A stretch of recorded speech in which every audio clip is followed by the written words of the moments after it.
morning. Welcome to today's genealogy program. Today is August 8th, 2026. I'm Jessica Ashton from the Royal Gorge Regional Museum and History Center, and we are here at City Hall in Canyon City. I want to say a quick thank you before we get started. A quick thank you to everyone who came out for our Colorado Day event this last Saturday, August 1st. Colorado is celebrating its 150-year anniversary. And we had a lot going on at the museum. It was great to have everyone there. We also do have a new exhibit up, Rocky Mountain Frontier. I encourage you to come down and see it. We're at 612 Royal Gorge Boulevard, and there will be a new exhibit upcoming this fall. So stay tuned for that.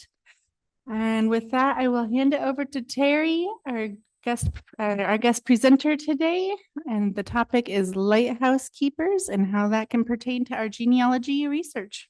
Thank you, Terri. Good morning. And yes, we're going to talk about lighthouse keepers, but before we get to the actual keepers, we're going to talk about the lighthouses themselves and some of the other people that worked at lighthouses or for lighthouses to keep them going.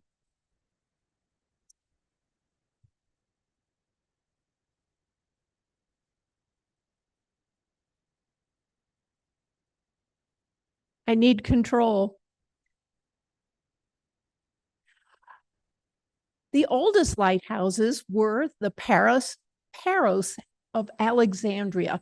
And this one was considered the first lighthouse, and it was actually the tallest ever built.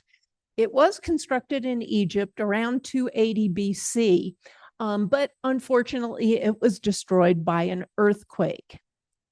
The actual Tower of Hercules in Spain was built in the 1st century, and it still exists today. It's the only ancient Roman lighthouse that is still actually functional. So here is a drawing of the Paros lighthouse and the Tower of Hercules.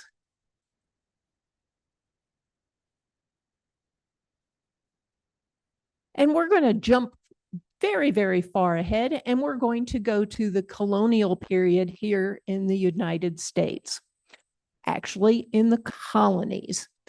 The individual colonies used beacons to provide navigation aids as well as warnings. For the most part, when they first got started, it was more about warnings than it was about actual navigation.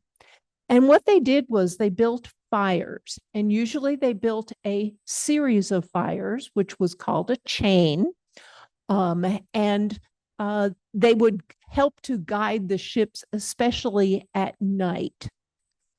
These chains of beacons, as they were called, were used heavily in the French and Indian War, as well as in the Revolutionary War. And what they were used for is to warn of enemy ships approaching the harbors. So it became really obvious that they needed some form of warning system, navigation system.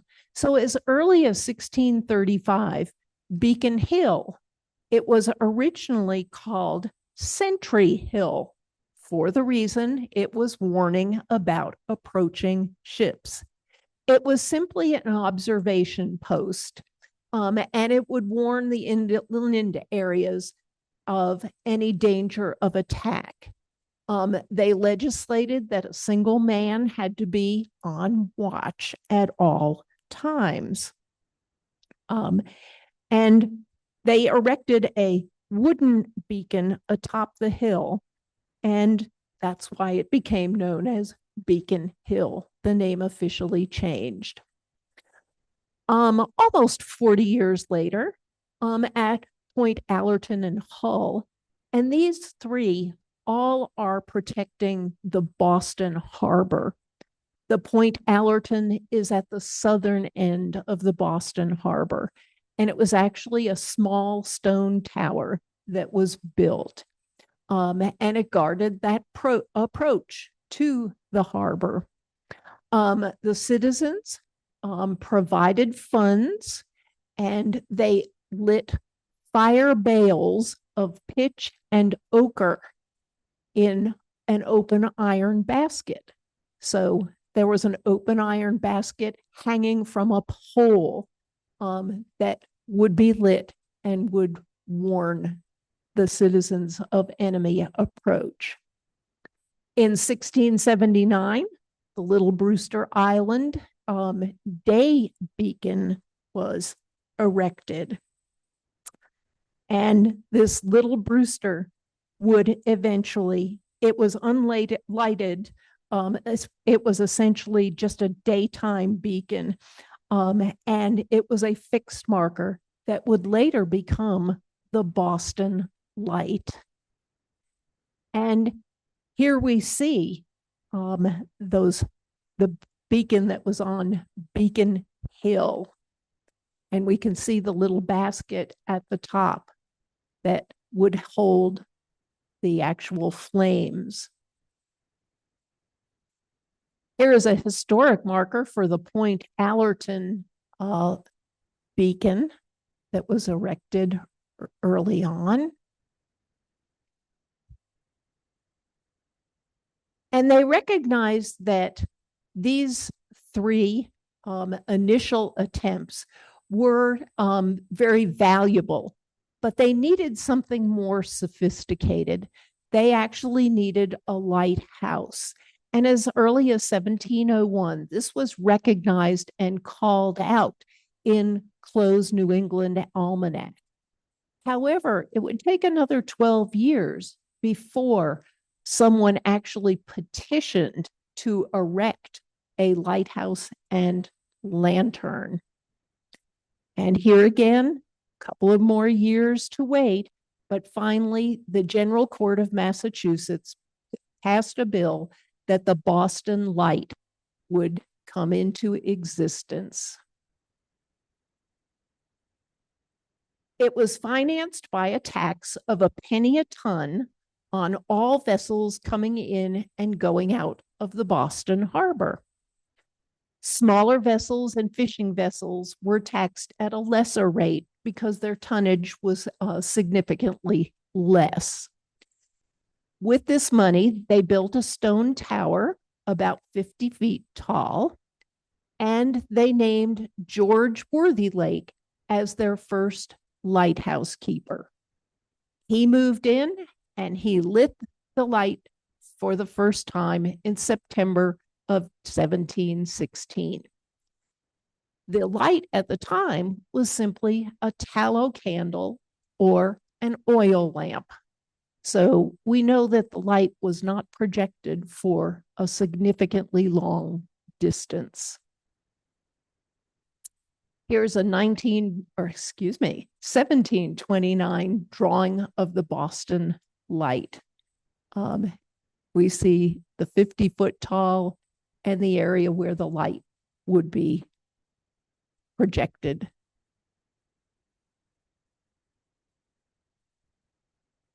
George Worthylake moved to the light station with his wife, Anne, and his daughters, Ruth and Anne. He also had two African slaves, Shadwell and Dinah, and he had a servant named George Cutler. He was paid 50 pounds a year, and to supplement his income, he did some farming, and he also acted as a harbor pilot, ferrying boats in and out of the harbor. Unfortunately, George Lake in 1718 in November, so about 2 years later, he had made a trip to Boston and was returning in a canoe with his wife, Anne, and his 15-year-old daughter, Ruth. And Shadwell and George Cutler were also in it. They all died when the canoe overturned. It's interesting to note that 12-year-old Benjamin Franklin, he was encouraged by his brother. He was working in the print shop, and he was encouraged by his brother to write a poem based on the disaster. And he did. It's called the Lighthouse Tragedy. The second lighthouse keeper was Robert Saunders, except that he died within a few days of being appointed to the job. So we come to John Hayes, who is the third lighthouse keeper. He was an experienced seaman, and he was the one that actually asked for a gallery around the tower's lantern so that he could clean the glass. So he needed that exterior space rather than just the interior space so that he could keep the glass clear. He also noted the need for a fog signal. When fog came into the Boston harbor, the light was so dispersed that there was no focal point. So they needed something else to signal ships that they might be too close to shore. So in 1719, a couple of years later, a cannon was placed on the island, and this would be used as the fog signal. When ships passed by, they would fire a cannon, and the keeper would reply with his cannon so that they knew exactly where they were along the coastline. And here is a picture of the 1719 fog cannon. It is still at the Boston Light. So they quickly realized the importance of these lights, and they constructed 11 of them before 1789. And we see this list of 11 up and down the coastline from Massachusetts as far as South Carolina and actually into Georgia at Tybee Island.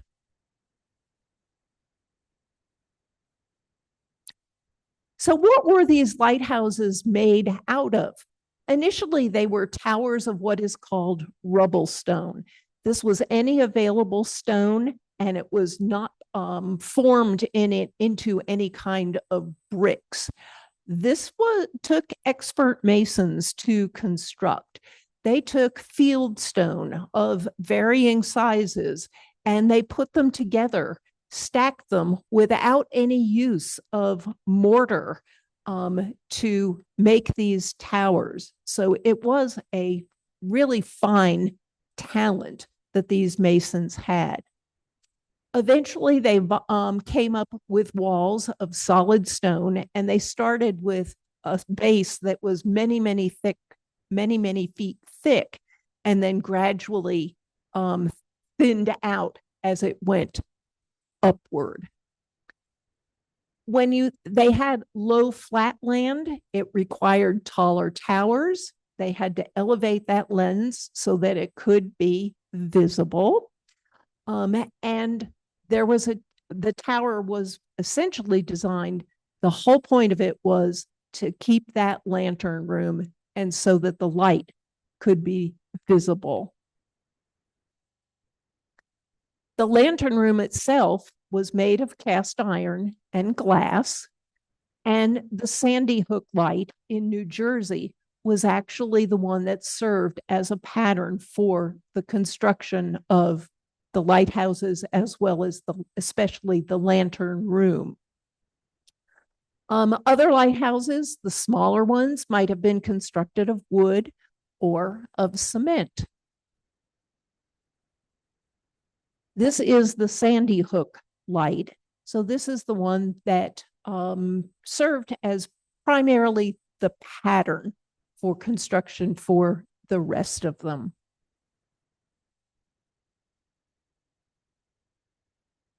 Lighthouses, it's important to point out, are all unique. They are unique in three different ways. The lights themselves and the patterns and colors that the light exhibits, as well as the intervals between the light and the periods of darkness. There's also something called the day mark, and that's simply the paint patterns and the actual shape of the lighthouse. Is it short and squat? Is it tall and thin? What does that shape look like? The paint patterns, we're going to see stripes, spirals, checkerboard designs, anything to make it unique. And the fog signals also are unique. Combinations of long and short blasts, or as we get more current, we use radio signals.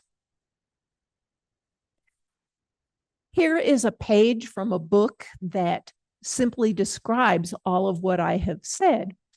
They have flashing lights that might do 2 flashes for this particular lighthouse, lighthouse number 6. It is a red light as opposed to a white or a yellow light. The flashes are every 10 seconds. The distance that it travels is 80. The height is 80 meters, and the range, the light can project for 19 nautical miles. And these statistics are recorded for all lighthouses. And we see some of the different patterns.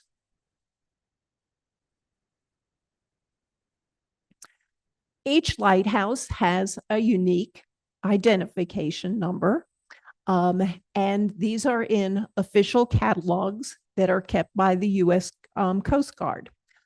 They have a light list, and it's these characteristics that we have just seen and the location of all navigational aids that are published in this volume. There is a unique numbering system which generally follows the coastline and the geography of the coastline.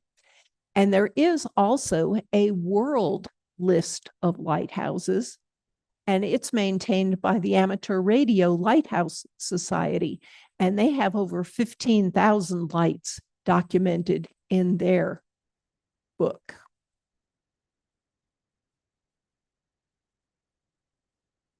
So we've got 11 lighthouses constructed. And now in 1789, the first Public Works Act for the U.S. Congress is going to pass, and it's going to form the U.S. Light Establishment. It authorized the transfer of the individual lighthouses from their states to the federal government, and they were then placed under the Treasury Department. The Lighthouse Keepers worked under the local collector of customs, and the coast was divided into 12 lighthouse districts. In this period of time, 30 plus years, the number of lighthouses increased from 11 to 55. So what are and what were the duties of the lighthouse keeper? In terms of time, they put in time from before dawn to well past dusk. It was as needed. Their role was to trim the wicks on the candles, to replenish the fuel if it was an oil lamp, to wind the clockworks. When we advance a little bit more into more oil lamps, we'll see how these clockworks actually worked. They had to clean the lens and the windows. They were responsible for the fog signal, and they had to make observations of the weather and record those in logs. And of course, if there was any kind of emergency, they were expected to respond. Fortunately, most of the lighthouses were on high land, some on low land, so that many keepers were able to have their families with them. Those that were established on islands, a little bit offshore, for the most part, they did not have their families with them. So they lived in quarters that were connected to the lighthouse or very nearby, those that were on land. And today it's important to note that all lighthouses are automated. They still have lighthouse keepers, but their jobs are significantly different today. In 1810, Winslow Lewis invented the first oil lamp system. It was called the Lewis lens, named after him. And what he did was he installed a parabolic reflector behind the lamp. And this was to reflect the light. This is a candle, remember, or an oil lamp. So he's going to reflect the light.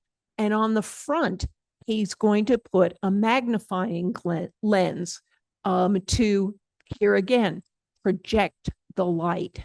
And what he would do is use a group of these lamps to form the visible light. And here we see the parabolic and the front lens that are going to project this light further out into the sea.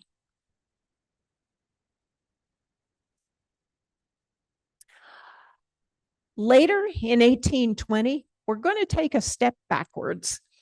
The auditor of the Treasury was Stephen Pleasanton, and he had no maritime experience whatsoever, but he was in control of the lighthouse system, and it suffered greatly. In 1822, the invention of the Fresnel lens, which was critical and used for many, many years. But because of Mr. Pleasanton's lack of experience, it took almost 20 years before a Fresnel lens was introduced into the United States. And it was in the Navesink Lighthouse in New Jersey. Interestingly enough, as early as 1856, the first electric light was installed at Cape Hatteras.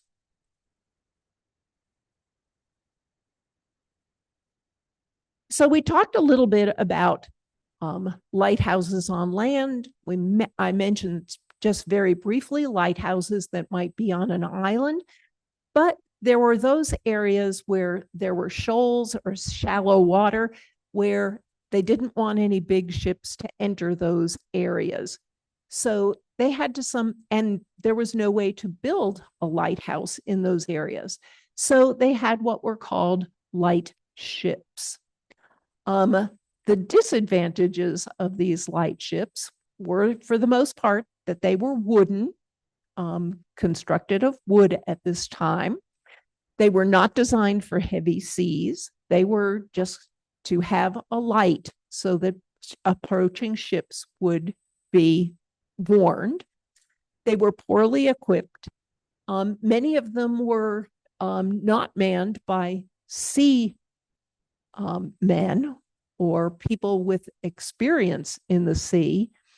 And when they ran into trouble, there weren't any relief ships to help them out. And here we see a couple of examples of light ships. These are drawings, and we see how they're anchored just briefly offshore, but we see their lights of different kinds. And they're small vessels docked offshore for projecting light. So in 1852, there was a 9-member board created by Congress, and this was the U.S. Lighthouse Board.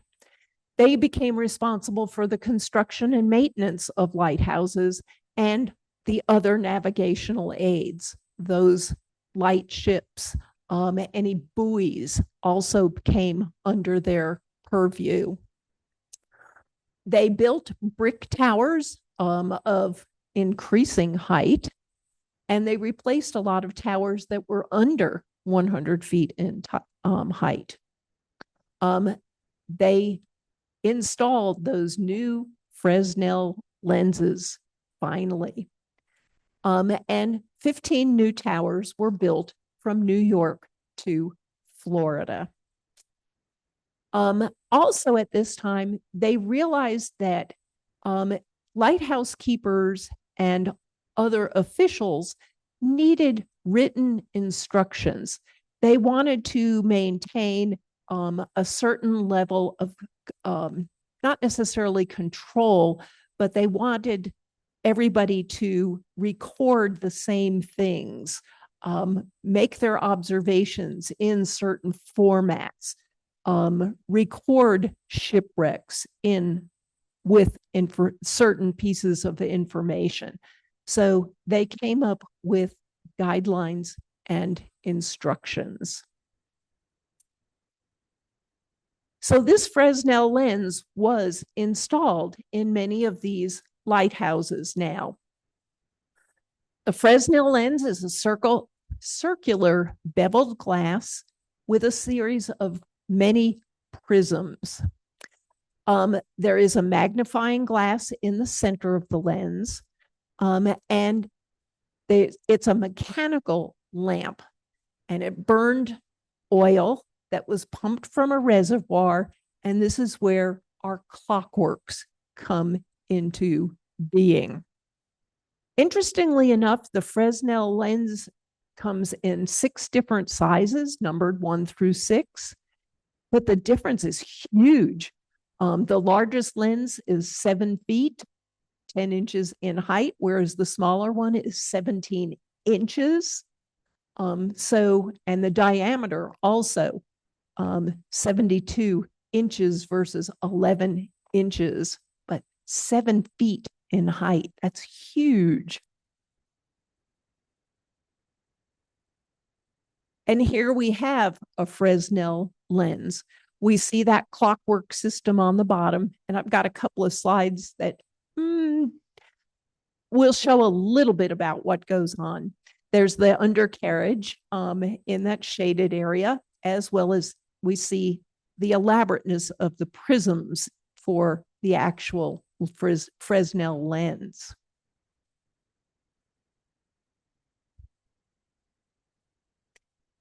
Here we have some of those clockworks. We see the chain that's going to lift a weight, that's going to contain the oil to go into the reservoir. And we see how there's probably a storage place for the oil down at the bottom, and the keeper would have to replenish the oil, but it's done by clockwork, that the timing is such that this would be started for its raise. So how were what were the keepers' requirements? They had to be usually between 18 and 50 years of age. It was very important that they knew how to read, write, and keep accounts, because they had to keep all of these records. They were also had to be able-bodied. They had to perform some manual labor. Should there be a need for a rescue, they had to pull and sail a boat. They were expected to make minor repairs, and they were responsible for keeping the lighthouse painted or whitewashed and in order, all of its parts in order.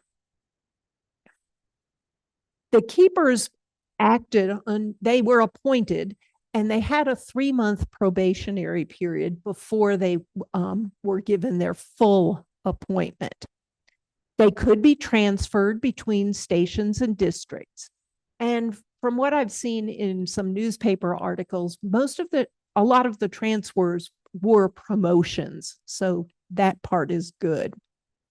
They were allowed to select their own assistants, but they were forbidden to engage in any business that might conflict or interfere with their duties. They were initially not given pensions or compensation for injury. And this was a dangerous job. In 1867, they had a fixed average annual salary at $600.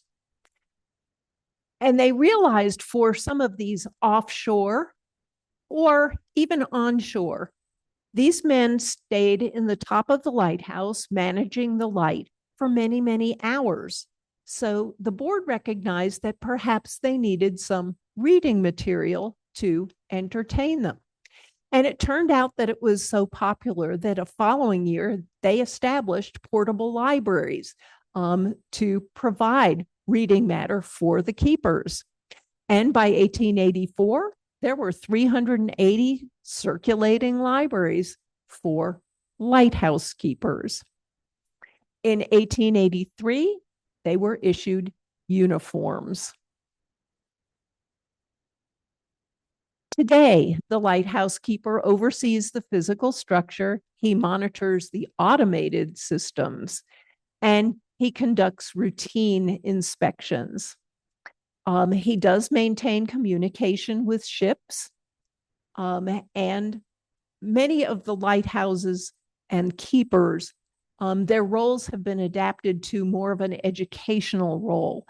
They do speeches and talk to townspeople in community outreach programs. They have adapted their practices and their systems to promote safety requirements. And they do attend annual training sessions as well as workshops. To keep the lighthouse going, there are more than just the lighthouse keepers and the assistant keepers. And we're going to look at a couple of those roles.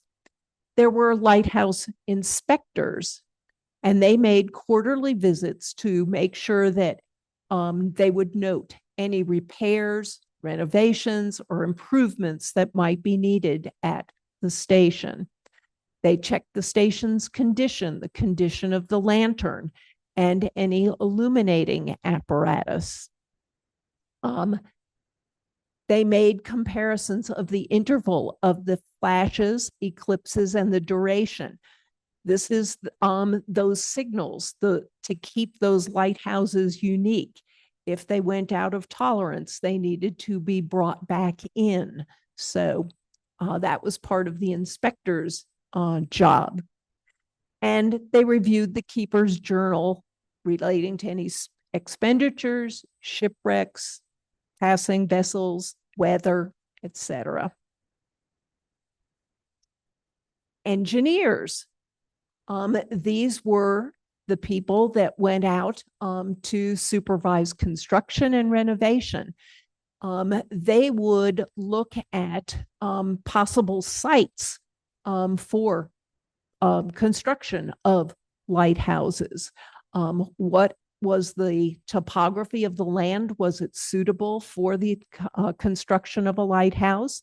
Where was it in relationship to other lights? Were they going to overlap, or were they going to be filling a unique needed space? What were the water and what were any hazards that might have been in the area? During construction, they inspected all the materials and the supplies. And interestingly enough, they had the authority to dismiss the lighthouse keeper or any other employee that was found intoxicated. Superintendents, they held the purses. They were charged with paying the salaries.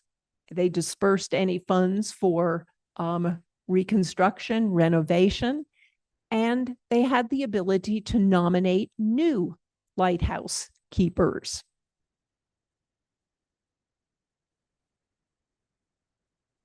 So in 1896, lighthouse keepers finally became civil service employees, which finally entitled them to pensions and compensation for injury.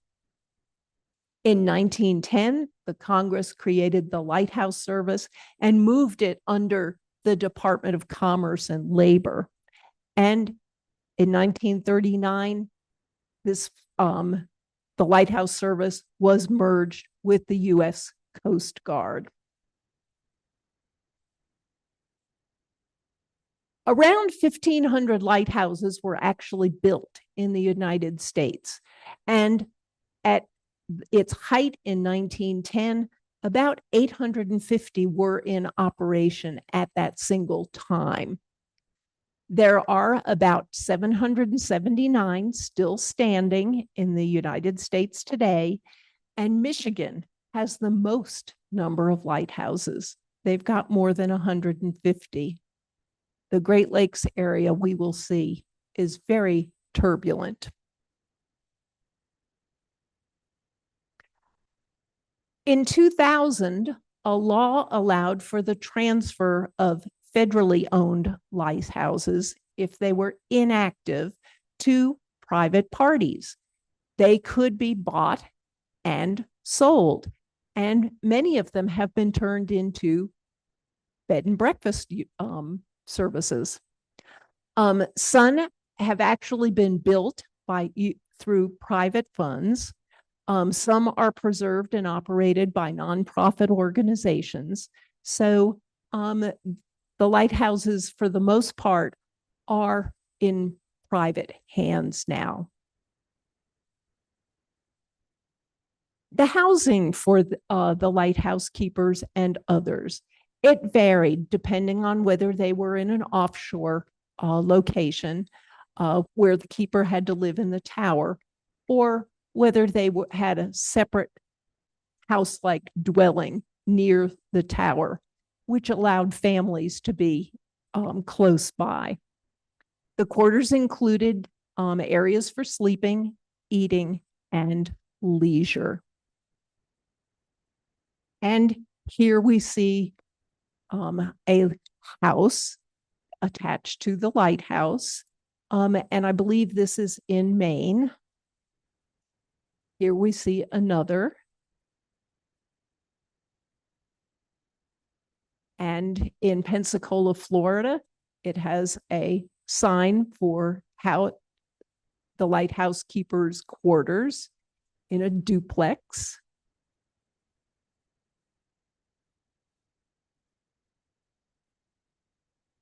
We talked a little bit earlier about those fog signals.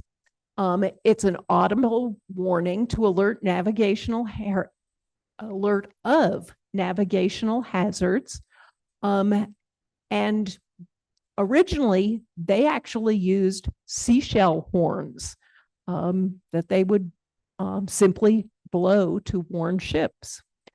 They realized that in terms of hearing, that bells and gongs, which could be struck manually, were a better use. And we've seen how the small cannon was actually used as well. When steam power came along, they used whistles, and they also had coal-powered foghorns, which is called a dayball trumpet. Here we have a seashell that was used for fog signaling, the bell, and one of the dial fog alarm drawings. In the 60s and 70s, because of automation, the foghorn installations became obsolete. They were replaced with electrically powered a diaphragm or a compressed air horn, and they are totally automated, and they use GPS navigational aids as well. There's something called a lighthouse tender. This is a ship that was designed to maintain the lighthouses and those light vessels, the light ships. And they would provide supplies, fuel. This is how the lighthouse keeper might have gotten his mail, and transportation between the lighthouse and the shore. In 1840, there was something called the Rush Norder. From 1857 to 1855, the first steam tender was the Shubrick. And from 1939 all the way up to 1991, the Fur was the last active lighthouse tender. Now they use buoy tenders. Here is the Shubrick in 1865, and we see the paddle wheel. And here is the Fur run by the Coast Guard. I mentioned a couple of minutes ago that these are the storms that you see on the Great Lakes. So pretty impressive. This is why those lighthouses are so necessary.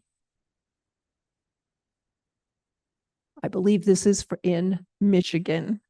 And we see how the lighthouse, number one, it's an offshore lighthouse, and the storms that attack the lighthouses. Wikipedia has some interesting charts concerning lighthouses. Here are some mid-Atlantic lighthouses, and they talk about the tallest, the shortest, and the oldest lights for those particular states.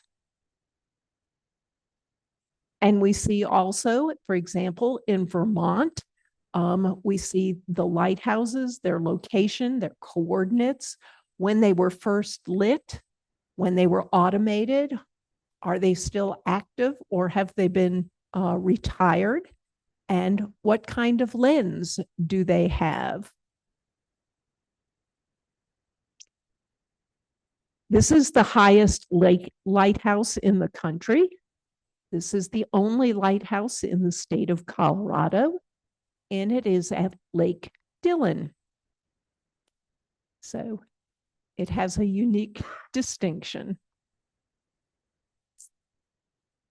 So let's look at some of the records, because some of your people might have been involved with lighthouses. They might have been on the ground as opposed to up in the tower.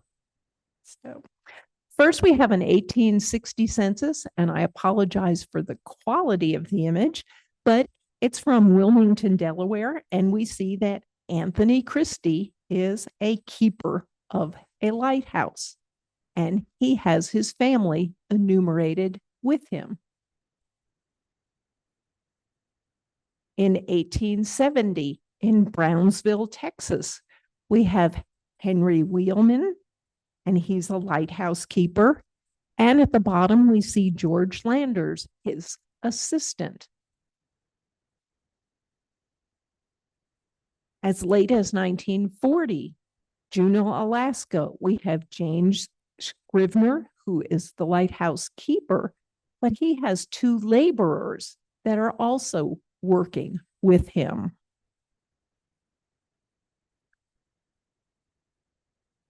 Here is a Westerly, Rhode Island city directory, and we see Fanny Schuyler, a woman who is the lighthouse keeper. 1917, a passport application for Grover Riggs, and he is a St. Henry, Virginia lighthouse keeper. And unusually enough, in 1915, Calvin Hamblin, he's a lighthouse keeper born in Nantucket, and he lives on Nantucket. And this is a Massachusetts Mason membership card. And we get stories that you can find maybe on Ancestry. This is about Albert and Julia Williams. Albert was initially the lighthouse keeper, but he left to start farming. And in 1865, he was offered the position again, but he declined. And his wife, Julia, stepped up and she accepted the job. as the lighthouse keeper. And she performed the job, I believe, for 45 years. Magazine articles, Ida Wally Lewis.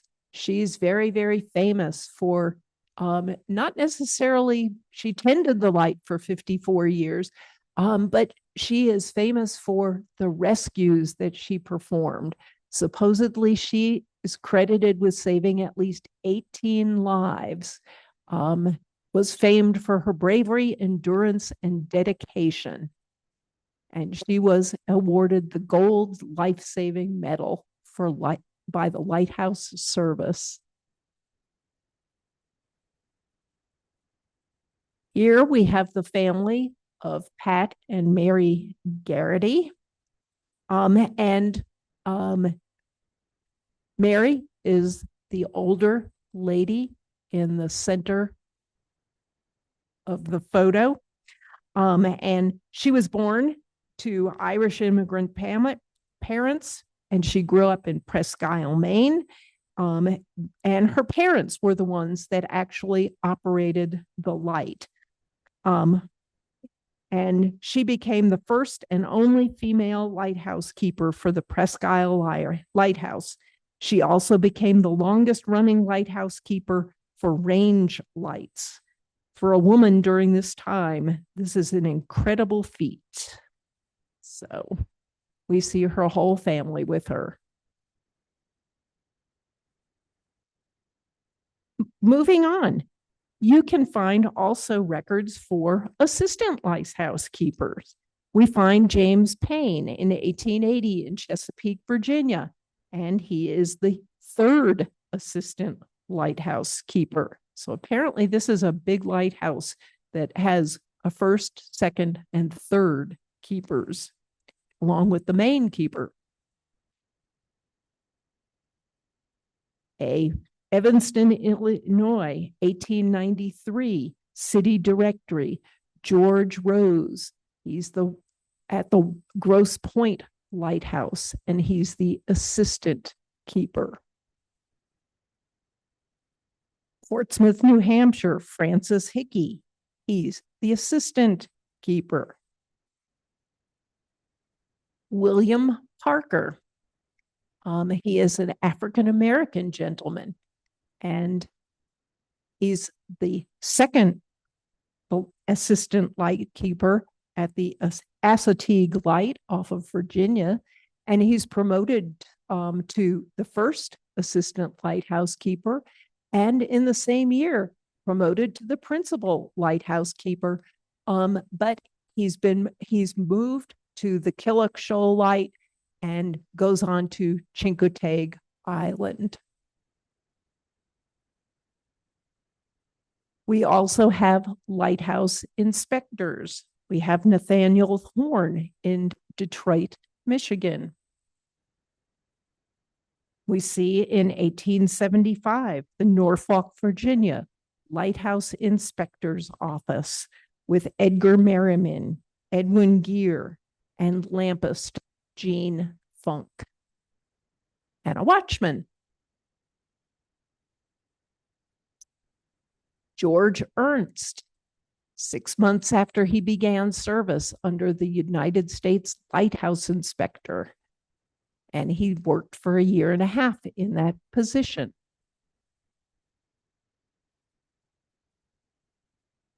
This is in 1909.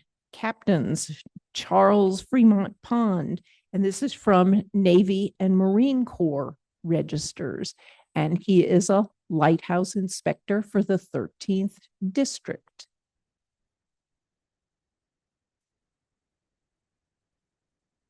We have the 1880 census in Nahant, Massachusetts for Dexter Stetson, and he's a lighthouse superintendent. So we see these various roles appear in various documents. 1900, James Killaley, he's the superintendent in Boston. 1915, city directory from Eureka, California, Thomas Brown is the superintendent. And in 1926, Portland, Oregon, we have Robert Warwick as working at the Lighthouse Service Superintendent.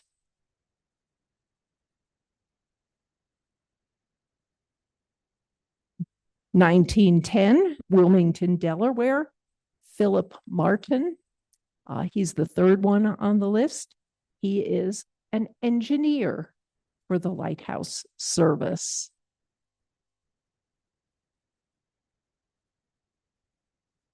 And the 1891 New Orleans City Directory, W.L. Fisk is an engineer and lighthouse engineer.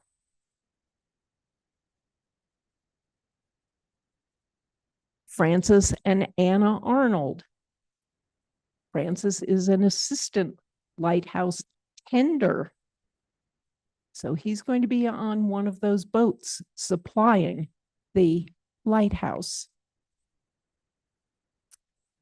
We see Theodore Milton Reynolds in a death record. He's a bridge, lock, and lighthouse tender. A World War I draft notification. Augusto Fonseca. He is a steward working for the Lighthouse Department.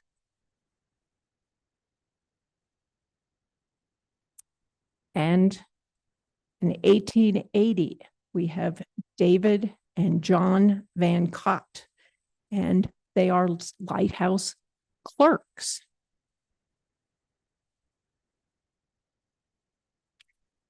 Simply, California roster of government and military records. We have Alice Norton. She's working for the Lighthouse Service.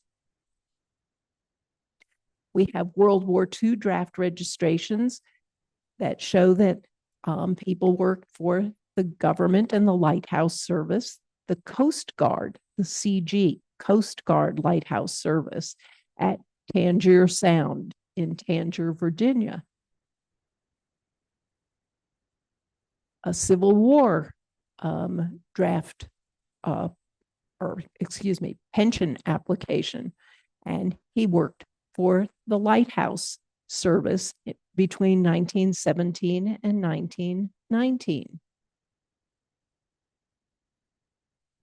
We also find books, the Lincoln Memorial Services book, and it talks about the various roles of lighthouse keepers, the engineers, the inspectors, and actual places. Calvin Range, he's a person, physician, and gives his life history with respect to, actually, I'm sorry, his name is Leitner.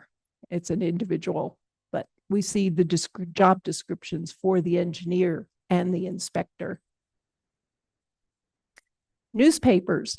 Here's a young woman that was a census taker, and she wound up, because of her experience, she was paid 7 cents per head to count the 30 people that are on this island. And she also got additional 7 cents for the 3 dwellings. So she got a total of $2.31 for going out to take the census of these 30 people. However, apparently the journey was such a violent journey that it cost her more. She was in debt $2. She was in the rears $2.88 because she had to replace her pair of nylons, get a new hairdo, and pay for the cleaning bill for her coat. So it must have been a rocky ride. This is a story about a church lighthouse in Charleston, South Carolina, how the St. Philip's Church was used as a lighthouse. We see a lot of stories about damages and severe storms. In this particular case, in Ohio, the lighthouse keeper actually had to abandon the lighthouse. He lit the light, but because the storm was so severe, he had to abandon the lighthouse. Here again in 1905, fierce storms drives ashore many ships. Even though the lighthouse was there and it was operational, the storm was so severe that it drove ships up to the same area where the lighthouse was.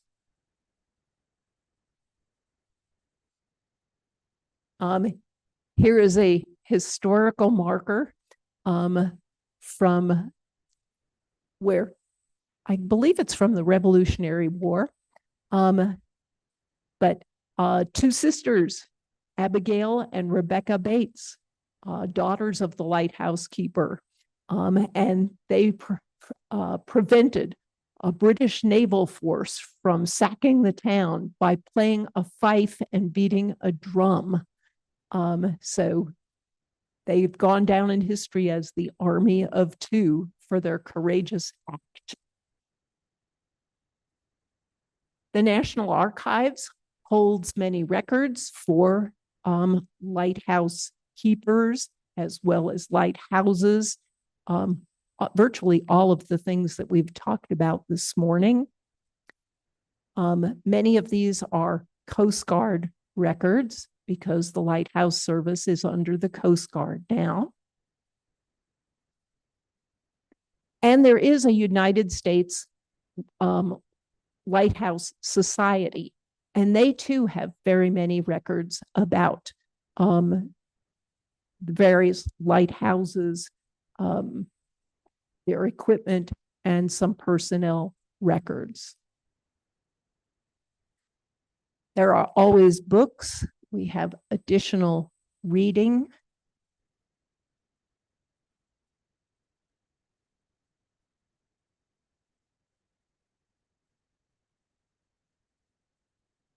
And that's our story today about lighthouses.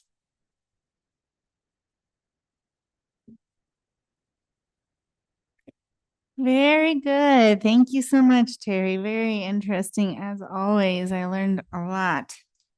It's incredible to think of the amount of responsibility on those lighthouse keepers, especially the farther back you go when before any of it was automated. Luckily, they had to keep good records, so that helps with genealogy research. Yes. Well, thank you all so much for being here. If you have any questions or want to reach us, feel free to contact us at the museum.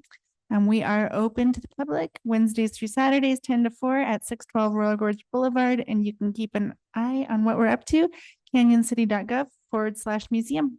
Thanks, and we'll see you next time.